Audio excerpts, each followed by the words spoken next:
Yes, good morning, सुप्रभात. तर आजचं आता वाजलेले आहेत 9. तर आता मी सुरुवात करतो आहे रनिंग करायला जाणार आहे. जवळपास ट्राय करेन 7 किलोमीटर रनिंग आणि 3 किलोमीटर वॉकिंग करायचा मी प्रयत्न करणार आहे. तर जवळपास 10,000 ते 12,000 स्टेप जे तुमचे मॉर्निंगला जर कंप्लीट झाले तर तुम्हाला संध्याकाळी स्ट्रगल नाही करावं लागत, पूर्ण दिवसभरामध्ये स्ट्रगल करावं लागत नाही.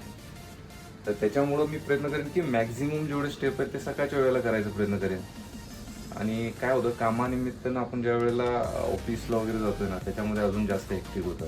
कारण कामाच्या वेळेला आपल्याला वॉकिंग करताना अडचण येतात, जास्त वॉकिंग नाही करू शकत त्यावेळेला, किंवा आपले जे स्टेप आहेत ते कंप्लीट नाही करू शकत आहे. प्रयत्न करेन की मॅक्झिमम जेवढे पण स्टेप्स आहेत ते कंप्लीट करायचं मॉर्निंगला. तर आता मी सुरुवात करतोय आजचा एक्सरसाइज. जवळपास प्रयत्न करेन की जवळपास 10 ते 12,000 स्टेप मी मॉर्निंगलाच आता कंप्लीट करायचे. तर आता चालतोय. येस, रनिंग आणि वॉकिंग कंप्लीट झालेलं आहे. तर आता जवळपास 6.5 किलोमीटर रनिंग आणि 1.5 किलोमीटर वॉकिंग जो आहे तुम्ही कंप्लीट केलो आहे आता. तर त्याच्यामध्ये माझे जवळपास 9,000 स्टेप आता कंप्लीट झालेत.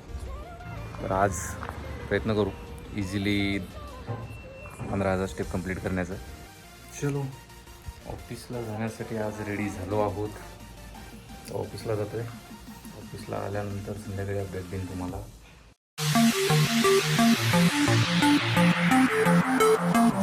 फायनली रात्रीचे 9:30 वाजलेले आहेत. त्यामध्ये अजून 1,000 स्टेप कमी आहेत. तर त्यामुळे जरा घराजवळच वॉकिंग करतो आहे. तर 1,000 स्टेप जर कंप्लीट झाले तर जवळपास 15,000 कंप्लीट होतील.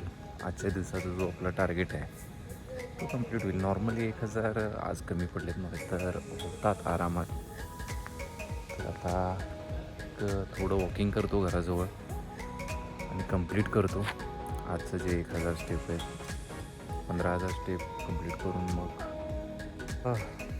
तर रात्रीचं 15,000 स्टेप कंप्लीट झाले. जवळपास 9:15 वाजलेत आता. तर काल इझिली झाले होते, पण आज थोडं मॉर्निंगला थोडं कमी वॉकिंग केल्यामुळे लेट झालं 15,000 स्टेप कंप्लीट करायला. आजचे देखील 15,000 स्टेप कंप्लीट झालेले आहेत. तर चला, आजचा डे आपण इथं क्लोज करू.